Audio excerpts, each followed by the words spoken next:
구독, 좋아요, 알림 설정, 댓글까지 부탁드리겠습니다.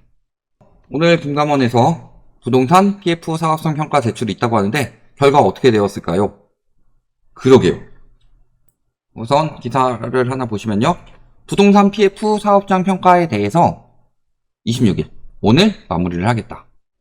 네, 획일적 평가라서 잡음이 좀 있다. 그래서 대주단 PF 사업장 평가 26일까지 금감원에 제출하고 내달 9일까지 부실 우려 사업장 정리 계획 제시했다. 그러면서 이런 식으로 마칠 예정이다. 오늘 마칠 예정이었던 거예요. 이게 24일 나온 기사인데, 근데 저 결과에 대해서 제가 알고 싶어서 열심히 찾아봤습니다. 일단은 금감원이니까 금융감독원에 들어가서 보도자료를 봤어요.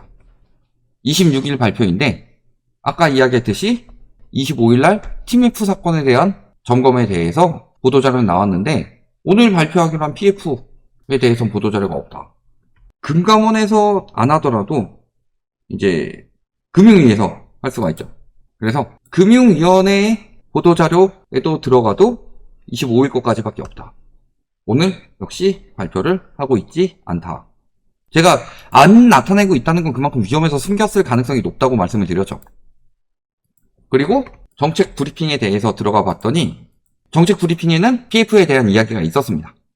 금융위는 PF 부실사업장 경공의 방향성에 대해 금감원과 이견이 없다. 그래서 사실은 이렇습니다. 들어가 봐도 이견 없다. 여기부터 26일인데 이견이 없다는 이야기만 있지 PF 부실사업장 진행에 대해서 이야기가 없죠. 보도 자료를 가보더라도 제가 이렇게 쭉 봤는데 없어요. 어떤 이야기도 없어요. 다만 이제 거기서 의견을 들은 기자 뭐 이런 데서 이야기가 나오는 부분이 저축은행에 대해서 이야기가 나왔죠. 그래서 발표한 부분에서 봤더니 저축은행 PF 물량이 3조에 달해서 예상치의 2배가 나왔다. 그래서 보니까 부실 우려 등급 사업장이 늘어났고 그 정도까지는 안 했는데 지금 예상치가 3조로 2배가 됐다. 금융당국이 예상한 경공모의 대상인 부실 우려 사업장은 2에서 3%였는데 이게 크게 늘어났다. 근데 크게 늘어났으면은 얘기를 해줘야 되는 거 아니에요? 국민의 알 권리 아니에요? 얼마나 크게 늘어났는지는 이야기해주지 않고 크게 늘어났다. 이렇게만 이야기를 하고 있죠. PF 시장이 어느 정도인지 알아야지 사람들이 분양을 받을지 말지도 생각을 하게 되겠죠. PF 문제가 심각하면요. 내가 분양을 받았는데 그 사업장이 멈출 수가 있습니다. 요즘 문제가 많이 되는 게 뭐예요? 운정. 사전청약이 취소가 됐다. 사전청약 믿고서 있었던 사람들 저것 때문에 지금 부랴부랴 이제 집을 구해야 된다. 이런 상황인 건데 저게 결국엔 PF 문제 때문에 생겨난 일이에요. 레고랜드 사태 때 터졌는데 그게 문제가 됐는데 그거를 막고서 미루다가 결국에 작년에 태영건설 사태가 나온 거죠. 근데 그 태영건설도 덮었죠. 그게 지금 와가지고 그 PF 문제들이 총선 직전에 안 터뜨리려고 미뤘다가 지금 더 크게 세게 온 거잖아요. 그러니까 지금 분양도 안 되고 손실이 나니까 사전청약이 다 취소가 되는 거고 그러면 그 사전청약을 받았던 사람들은 피해자가 되는 거죠.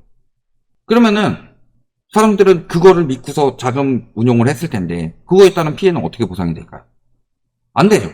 그것처럼 PF 문제가 터져요? PF 문제가 터져서 분양이 진행되다 멈추는 사업장들이 많습니다. 그래서 작년까지는 없었는데 올해부터 그게 막 생겨나기 시작했죠. 허그에서 전제보증해주는 그런 경우가 많잖아요. 그러면 거기 분양 당첨됐다고 해가지고 냈는데 받더라도 그만큼 시간을 그대로 날려먹은 거죠. 그런 것들 생각해가지고 진짜 될 사업장에만 들어가야 되겠다. 근데 어디까지 위험한지는 사람들이 잘 모르죠. 혹시 서울도 안 될 사업장이 될 수도 있잖아요.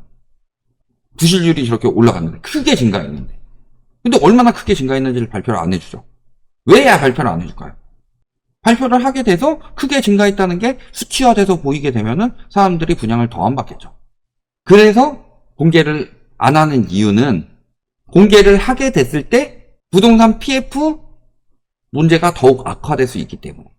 그러니까 이것도 보면은 여기서 어떻게 추산했는지 이런 부분은 설명하지 않고 구조조정 대상 사업장이 5에서 10%에 이를 것으로 추산됐고 최종 평가 결과도 크게 달라지지 않았다. 이렇게만 이야기를 하는 거예요.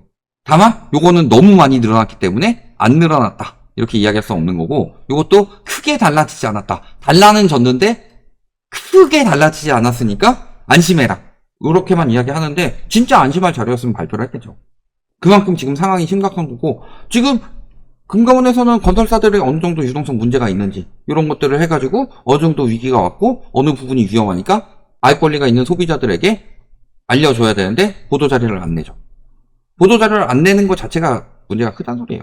그래서 저희가 계속 말씀드렸잖아요. 어디가 어떻게 위험한지 이야기 안 하고 건설사 살리는 정책들을 계속 쓰고, 그래서 부실이 터지지 않도록 연장을 하는데, 부실한 게 터지지 않는다고 해서 그게 건강해지지 않습니다. 다리뼈가 부러졌어요? 뼈가 부러졌으면 깁스를 해야 되죠. 근데 깁스를 하게 되면 내가 다친 게 티가 나죠. 허세 부려야 되는데 맞짱을 떴는데 뼈가 부러졌어. 다음날 깁스하고 가면은 너 깨졌냐? 하고 친구들이 놀릴 게 걱정이 되니까 깁스 안 하고 뼈 부러진 채로 이약 물고 들어가서 자리에 앉았어요. 그러면은 어느 게 뼈가 빨리 나을까요? 오히려 악화되죠. 반응골절이 복합골절이 될 수도 있죠. 삐뚤어지면. 그런 거라서요. 지금 그렇게 만들고 있는 거예요. PF가 안 위험하다 하면서 상태를 악화시키고 있는 거다. 실질적으로 4월 위기설 이야기를 했었죠. 4월 위기설 없었는데 크크크크 하면서 여기 와서 댓글 다는데요. 3월이 되면서요. PF 연체율이 어마어마하게 늘었습니다. 3월 31일 기준으로 PF 연체율이 어마어마하게 늘었어요. 그게 보도가 지금 되고 있는 거고. 따라서 정리해서 말씀드리면 어떻게 진행이 됐다? 정부에서 지금 보도 자료를 안 하고 기자 통해 가지고 일부만 이야기를 한 건데, 첫 번째는 구조조정 사업장이 5에서 10%라고 이야기를 했는데 크게 변동되지 않았다. 이렇게 이야기를 하지만요. 일단은 변동폭이 있다. 물론 아예 변동폭이 없는 건 아니지만 변동폭이 있다. 첫 번째. 그 다음 두 번째는 뭐예요? 5에서 10%를 그때 이야기할 때랑 지금 이야기할 때 엄청난 차이점이 뭐냐면은, 그때 이야기할 때는 엄중하게 5에서 10%를 하는 거라면은 지금 이 상황에서는 5에서 10% 될 때까지 지원 계속 들어간 다음에 됐겠다 싶으니까 이제서야 정리 들어가고 보고 받는 거다. 그래서 그 사이에 지원책이 엄청나게 나왔죠. 예를 들어서 처음에 뭐라고 그랬어요? 3번 이상 연체하면은 이거는 위험사업장 구분하겠다라고 했는데, 연체하더라도 정상으로 판단이 되면은 정상사업장으로 하겠다. 이런 식으로 그런 것들을, 부실사업장들을 다 정상사업장으로 보이도록 여러 가지 정책들이 나왔었잖아요. 그거 해가지고 5에서 10% 되게 생기니까 이제서야 발표한 거예요. 근데 부실 자체가 줄어들진 않죠. 그러니까 예상치보다 경매 사업장이 늘어난 이유는 그것 때문이다. 왜 예상치보다 그게 늘었겠어요? 저거는 경매 할 정도로 위험한 사업장은 지원해준다고 해서 해결이 되는 부분이 아니거든. 그렇기 때문에 금융당국의 예상치보다 굉장히 높은 부실이 나온 거고, 그 높은 부실이 나왔기 때문에 보도자료가 나오지 않는 거다. PF 이야기 언제부터 나왔어요? 뭐 그래서 오늘 발표했는데 늦게 발표했으니까 정리하느라고 시간이 걸려서 오래 걸렸다. 그래서 내일 나오면은 그나마 다행인 거고, 내일까지도 안 나온다. 예를 들어서 TF 사태 언제 터졌어요? 그거 바로 나왔잖아요. 근데 지금은 바로 안 나오는 이유가 무엇 때문이겠냐. 이런 걸 생각을 하셔야 돼요. 그래서 전부터 계속 말씀을 드렸죠. 부동산 PF 문제가 규모도 엄청나게 늘었죠. 아까 그 말씀하셨잖아요. 130조인데 이게 IMF가 대부분이 문제라고 이야기를 하니까 아니다, 230조다. 이렇게 이야기를 하고서 그러면 우리나라에서 이의를 제기하죠. 우리나라에 있는 사람들이 230조면 PF 규모가 훨씬 커졌는데 위기 더 큰 거 아니에요? 아니다, 130조다. 100조는 PF 대출이 아니라 PF성 대출이다. 뭐 토지담보대출 이런 것처럼. 그리고서 건설사들 지금 위험하게 생기니까 막 SOC 사업 추진해주고 그 시장에 유입되도록 계속 분양 풀어주고. 그러니까 심지어는요, 어떤 상황이 벌어지냐면요, 지하주차장 무너뜨렸던 GS건설이 영업이익이 시장 예상을 웃돌 정도로 상승하고 있다고 합니다. 그 태형건설도 거기다가 SOC 사업을 주고 있고. 그거예요. 근데 그렇다고 해서 위험할 게 안 위험하냐. 일시적으로 효과는 좋아 보이게 만들 수 있죠.